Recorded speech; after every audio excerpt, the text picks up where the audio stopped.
All right. Welcome to Trippin on Xbox, our new Xbox podcast. I'm Gabe Carey. This is Eric Freshley.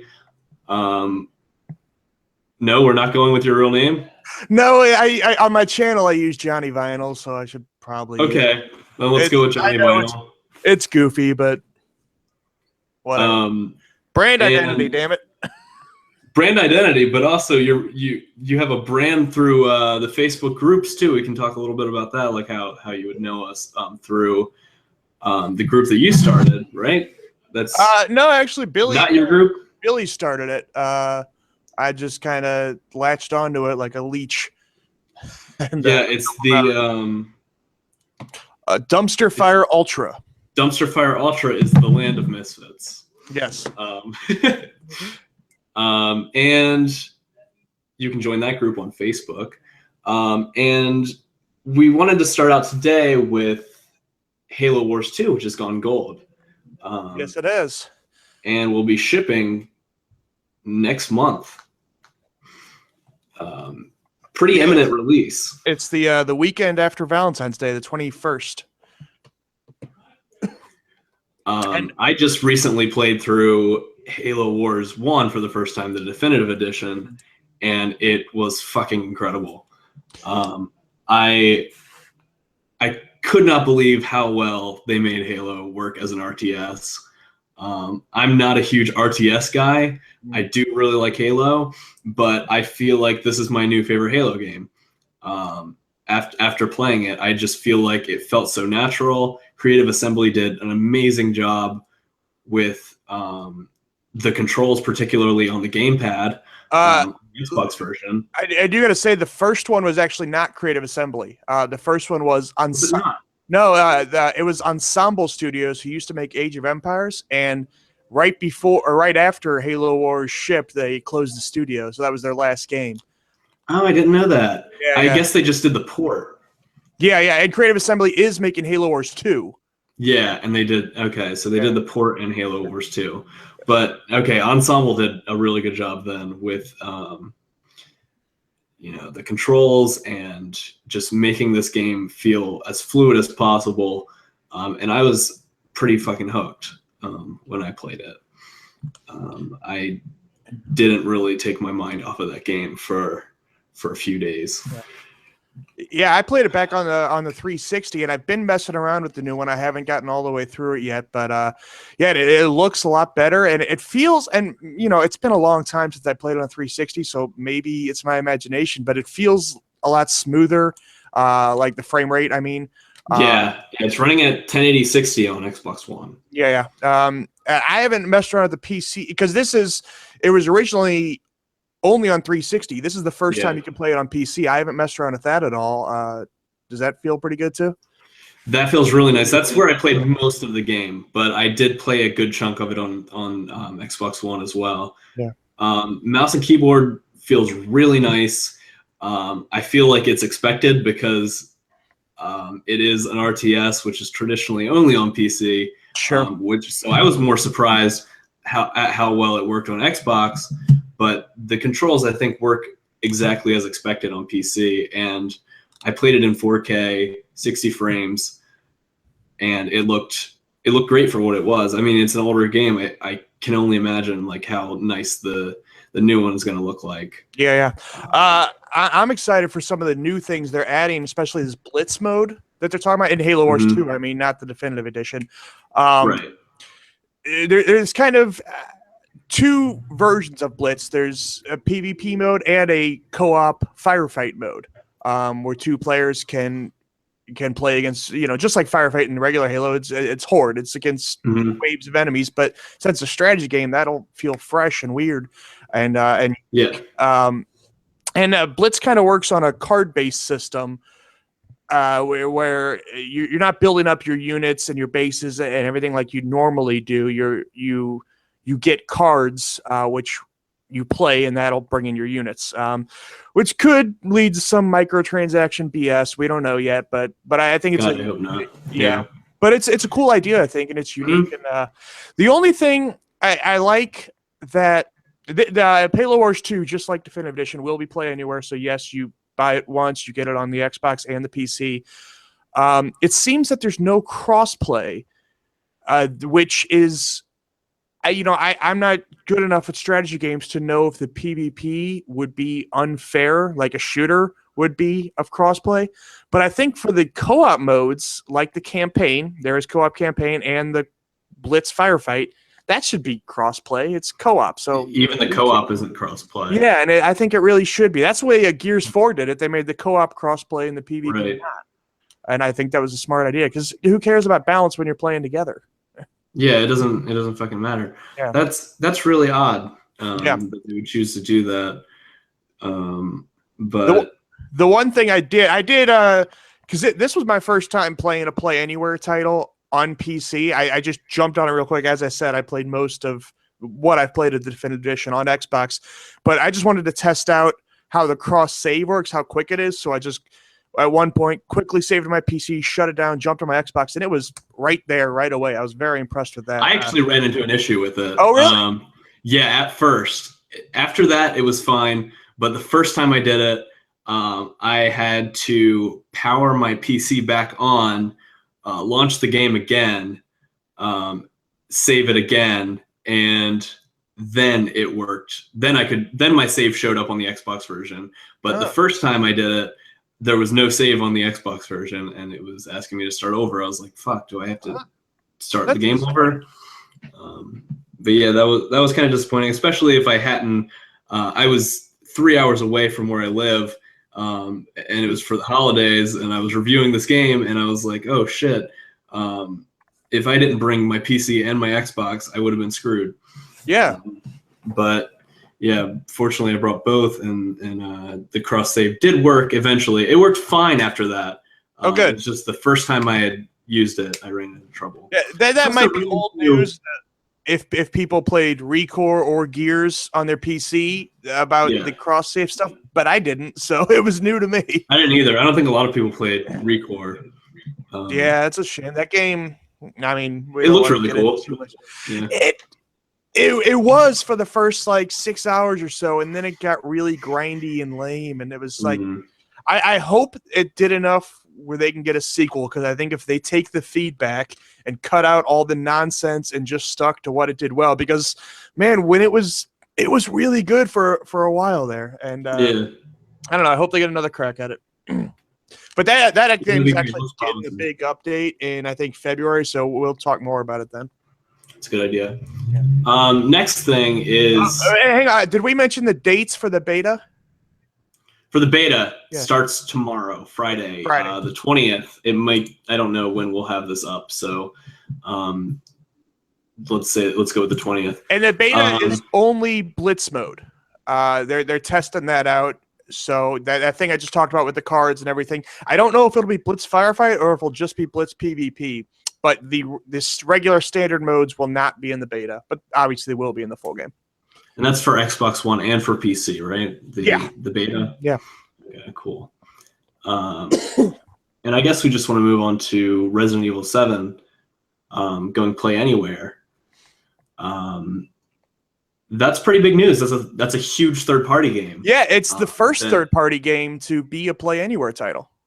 Right. So just like we talked about Halo Wars, you buy it if you buy a digital version. Obviously, I kind of found out that after I think it was Recore I bought that it doesn't work for physical. You have to buy it digitally. Which it makes sense when you think about it. But yeah, it's the first third party that where you buy it once and you get it PC and Xbox, and hopefully not the last. Yeah, actually, I thought We Happy Few was cross. Isn't that or Play Anywhere? I thought that's not. I guess you're right, but I thought that was a second party. I thought Microsoft published it but didn't develop it. But maybe I'm wrong. I'm not really sure. It was on their E3 stage, which doesn't necessarily mean anything because they do put third party games. No, it's published by Compulsion, developed by Compulsion. Oh, okay. Well, that was the first one, but that's also an early access game. Yeah, that's true. First full final game. Definitely definitely the biggest one. Biggest, yeah, for sure. Yeah. And that's a big deal. I'm actually considering doing that. I'm assuming you have to get it on the Windows Store, which I don't really think matters with this game because it's not a multiplayer focused game. I remember Call of Duty, Infinite Warfare. What a nightmare that was. It was separate multiplayer servers if you were on Windows Store from if you had bought it on Steam. What were they thinking? Fucking out of their minds. Yeah. No one is going to play that game on the Windows Store. No. I haven't used the Windows Store much in general, except for that Halo Wars. But I don't hear great things about it right now. But it is. I actually rebought Gears Definitive Edition on there, and I played through the entirety of it on the Windows Store. It's not bad. I enjoy the experience of doing that. I like opening the Xbox app. I think it feels the UI is really nice, but so I think Resident Evil 7 is definitely worth your consideration to play anywhere if you have an Xbox and a PC. I'm considering doing that because I want to switch back and forth if I do get it. But as we talked about before the show, I don't really like horror games that much. I am a big pussy, and I get scared by those.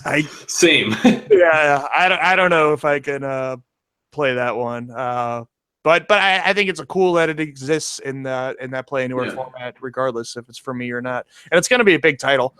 There's a lot of big titles that I'm not interested in, but that's the way it goes. Yeah, isn't Sea of Thieves coming out next month, or is that March? Or is that no? That hasn't been announced. Yeah, it hasn't been announced. They said I think Q1 or Q2. I think it might be. My guess right now is like August-ish. I don't think it's one you want to put up in the fall, but we'll have to wait and see. That seemed like a game that would have came out in February or March. Yeah, but it would fit well there, but I guess it's not done. Game seems complicated to make with all the multiplayer stuff involved. I'm interested in it. I can't wait for it. Right. Do you have anything else to say about Resident Evil? Nope. It scares me. That's about it. So next up in 2017, I guess it's March is the latest rumor. Windows 10 and Xbox One are both getting this huge creators update, which is it used to be called Redstone 2, which was the second anniversary update of Windows 10. And this one is very focused on gaming. There's some new chat features and there's a bunch of stuff being added for gaming, but most recently announced and custom tournaments and personalized live streams.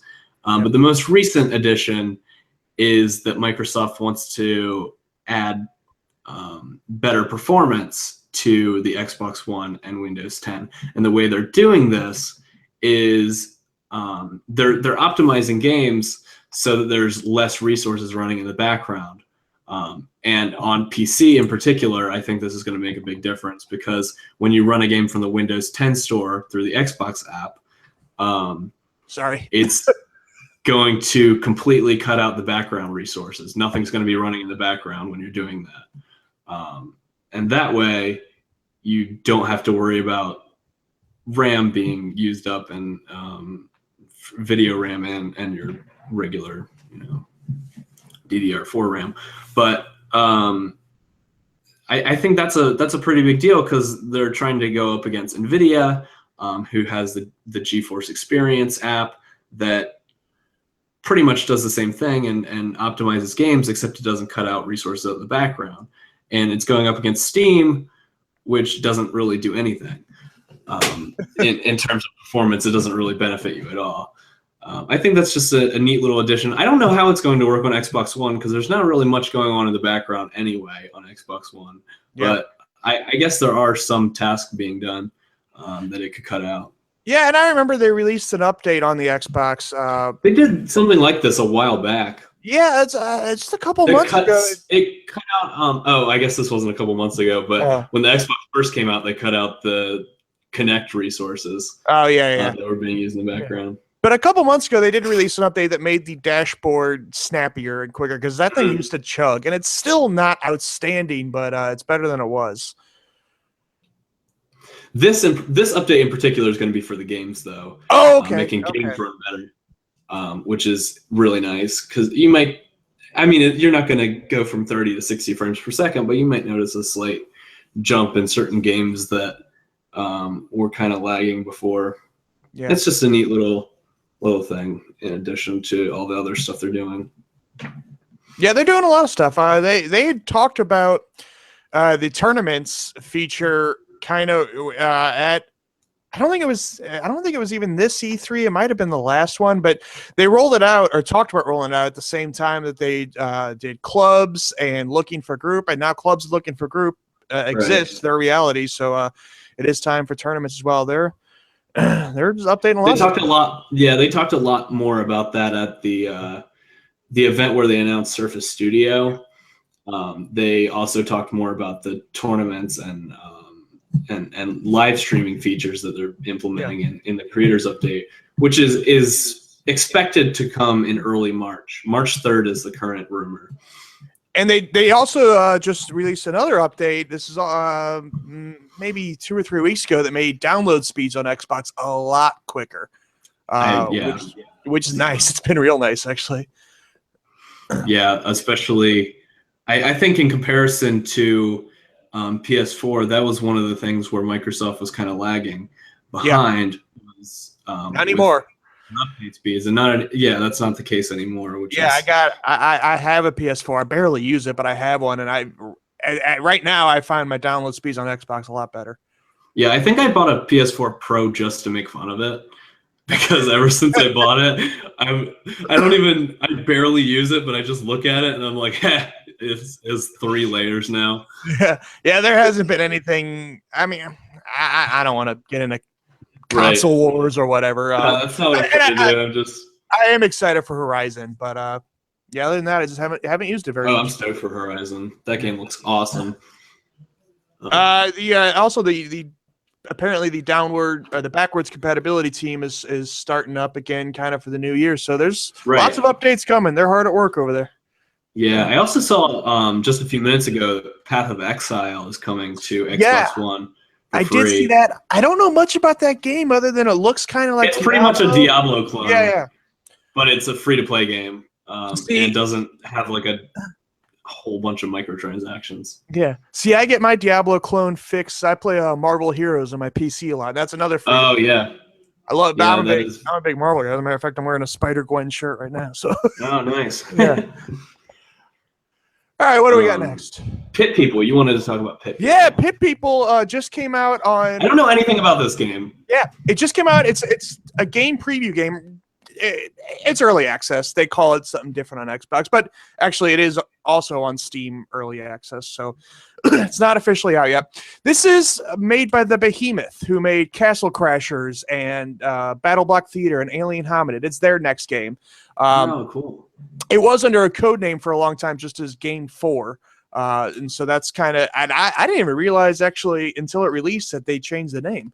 But it is a simplified kind of turn-based tactics game, like Fire Emblem or Final Fantasy Tactics, much streamlined and simpler than those. But it works in that style.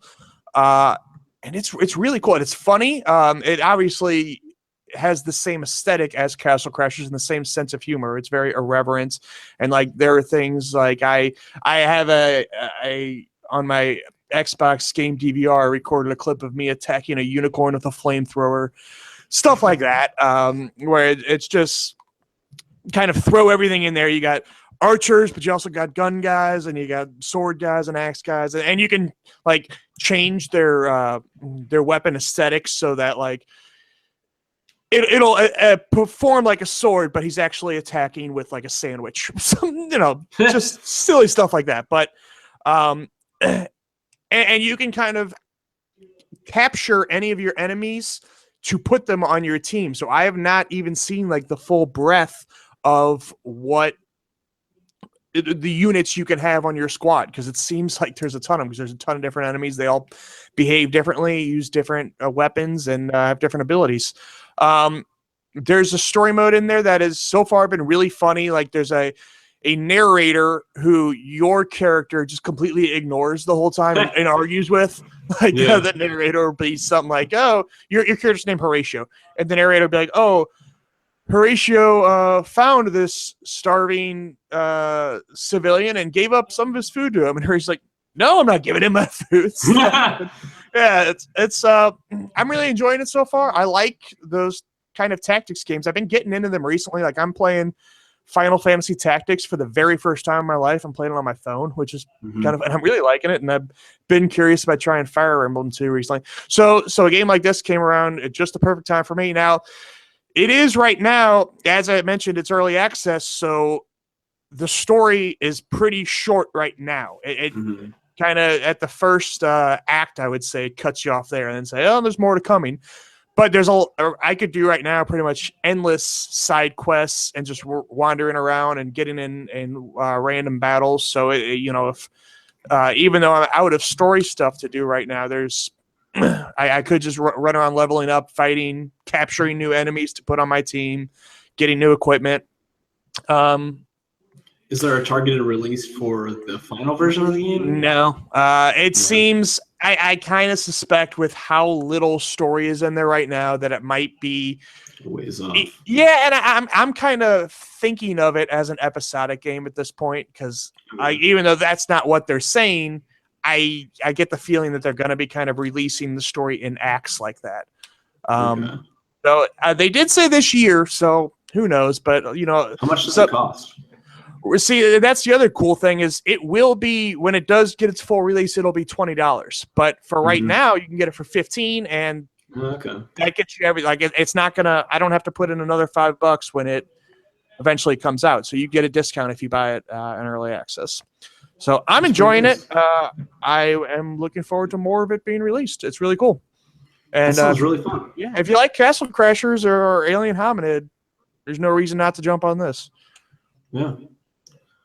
And our next thing is kind of weird that Microsoft is releasing an officially licensed inflatable Xbox controller. Am I right? Yeah, it's Xbox Australia, and they have a small history of doing these weird marketing things, because this is the same group that brought you the Xbox onesie. I remember that. Yeah. Which I wish I had gotten one, but they never released it here in this. It's like a big pool toy that looks like an Xbox One controller. It's weird and goofy, and I don't know who would use it. I kind of want one just to have one because I think it's funny, but I saw like an ad that someone tweeted on that someone posted on Twitter. It was an ad with this couple that was on the beach with one, and they were both, of course, really attractive people. Sure. And the guy was like, only hot people can really pull this off. Yeah. where you're at the beach with an inflatable Xbox One controller, just regular people aren't going to be able to pull it off as well. No, I don't know if anybody can really pull it off, but no one can really pull it off, but you have to be like an Australian model. Yeah. I want to see people try for sure. It's definitely funny and shows off kind of the whimsical side of the Xbox team. Yeah, especially that Australian team. After the onesie and now this, I'm really curious to see what they do next. And then lastly, I guess we did skip over Scalebound. We did skip over Scalebound. You're right. Yeah. My bad. It's kind of old news by this point, so we don't have to spend a lot of time on it. But as Xbox fans, and really all gamers at this point know, Scalebound was unfortunately canceled, which is really a bummer. New IPs are a good thing. The Xbox gets criticized all the time for being kind of the Halo and Gears and Forza machine. And there's some validity to that, though. I like all those series. But I like to see new things come up. And this was a Japanese developed game, which doesn't happen a lot on Xbox. The last ones, I'm sure there's been others, but kind of the last ones I remember were Blue Dragon and Lost Odyssey. Awesome. Yeah. And the gameplay that they've shown, there's parts of it I really like, parts of it that I was a little bit worried about.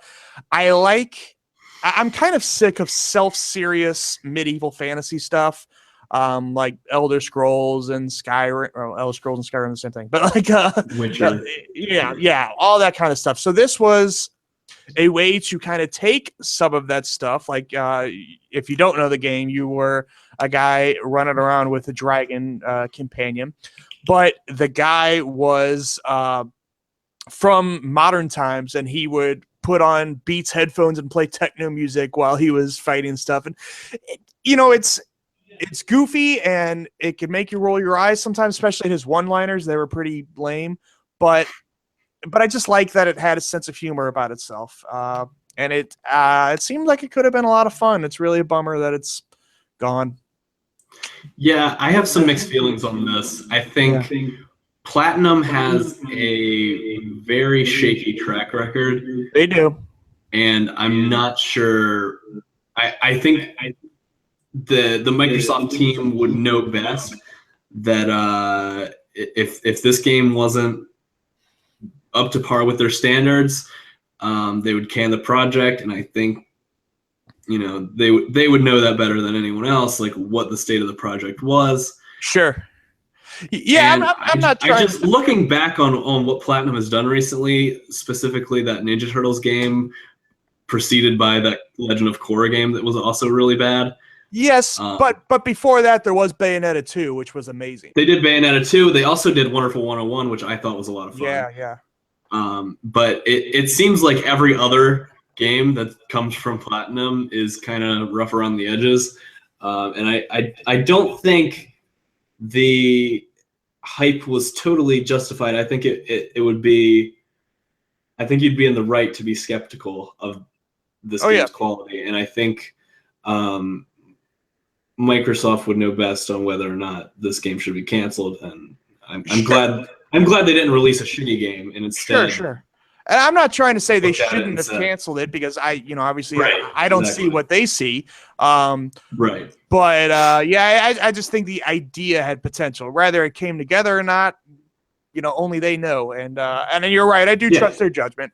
I just kind of wish it had come together, because I like the idea. Me too. It seemed really cool. And I think lastly, we want to talk about so we want to do a segment where we talk about what characters we would use in a Smash Bros. Like Microsoft fighting game, right? Yeah. I mean, obviously Nintendo has Smash Bros. On PlayStation, tried PlayStation All-Stars, and there's always been kind of the joke around the internet that Xbox couldn't do this because they don't have any characters, and I don't think that's true. So I think it'd be fun also to, as a way to kind of look back at Xbox's past, if we every week pick one character, I'll go first, and then you'll go next week, and or whenever we record next. We're figuring things out, but And I'll pitch a character to you, and you tell me if you think he should be added or not, and vice versa. The one thing I would propose to you right at the beginning is, I think, two characters. We don't need to waste a week on them. We can just throw them on the list, because I don't think there's any argument against them. That's Master Chief and Marcus Phoenix. Yeah. We can just put them on the list. I thought you were gonna say just like a Lambo from Forza. No, not quite. My favorite Microsoft character. I'm going to start an actual list here then. I got Master Chief and Marcus Phoenix. So then we can kind of recap it every week as we add to it. All right. So I'm going to go first this week. Or I guess this week I'm going only. I can't spell at all. All right. I'm going to say Johanna Dark from Perfect Dark. Now, Perfect Dark was obviously originally an N64 game, but did get ported to 360, and also Perfect Dark Zero, which was the sequel, was a Xbox 360 launch title, because if you don't know, Johanna Dark belongs to Rare. Microsoft bought Rare. Both are on Rare Replay on Xbox One. Yeah, and that's the other thing I'm going to say. Now you can play them both on Xbox One with Rare Replay. And that, boy, I wish that series would come back. I know Rare is real busy right now, or maybe, I mean, this is another topic we talk about sometime, but Rare's got so much cool IP that I kind of wish they would lend out those characters to other teams, because they can't make them all. They can't make a Perfect Dark game and a Conquer game and a Banjo game, even though I like all those things. But anyway, so Johanna Dark, I guess now I just kind of realized looking at this, we got Master Chief, Marcus, and if we add Johanna, that's 3 shooter characters, but that's okay. The Xbox is a big shooter console anyway. She's got a lot of cool alien weapons that she would be able to use in this fictional game that we're building here. She's got a good character about her. Like, we don't know a ton of her backstory, even though I guess Perfect Dark Zero fleshed that out a little bit, but she's a very strong character. Not that dissimilar in personality to like Lara Croft, but I like her, and I think at one point Perfect Dark was a huge deal. I think it could be a huge deal again if they handled it right, and I would like to see her represented in the game. Yeah, I think that's. Do you accept my pitch or reject my pitch? Oh, definitely. I think definitely. Okay. Then I'm adding her to the list. And I'm adding her to the list. The list right now, which is very short right now, but it'll get there. Master Chief, Marcus Phoenix, and Johanna Dark. That's our first 3. Sweet. Next week, expect a car. Oh no! I'm kidding.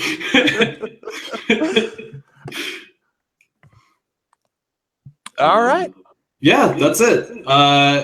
We should plug our social medias if you want to. I'm gonna plug my Twitter, which my New Year's resolution is to get verified. My Twitter is at GamesPlayGabe. You can follow me and just do that. Just follow me and tell all your friends to follow me. I'm at. Oh, sorry. No, you can go ahead. I'm at Blackheart JV on Twitter. The video of this podcast will be on. I have a YouTube channel. If you're watching this on YouTube, you are already on that channel. It's Co-oping Toward Hatred. If you're listening to the audio version, please check out that channel, because you can see video of this and other things I do on my channel, which are quite a bit. Yes, I'm not sure where the audio version is going to go yet. Yeah. So I'll have to stay tuned for the future. But I do have the domain gamesplaygabe.com, and it's probably going to go on there. I didn't know you had that. I do. I just have to set up the website now. Oh, okay. That's what I'm working on. And until next time, thanks for listening / watching. Hey jerks, this is Johnny Vinyl. And if you like the video you just watched, you can click right here to see our next one. And you can click on this part of our professional green screen, and you'll subscribe, and you'll never miss one of our videos. Shit, my arm's getting tired. God damn. Shit. Dude. My arm.